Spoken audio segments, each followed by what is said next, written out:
ating unang lesson tungkol sa entrepreneurship, natutunan ko ang iba't ibang key components tulad ng market analysis, investment capital at paggawa ng business plan. Tinalakay rin ang mga challenges sa tourism industry at kung paano ito masusolusyonan gamit ang tamang strategy.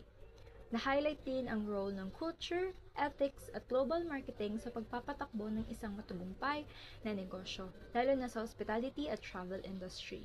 Isa rin sa mga natutunan ko ay ang kahalagahan ng innovation at tamang pamumuhunan para makapagsimula at makapagpalago ng sariling negosyo.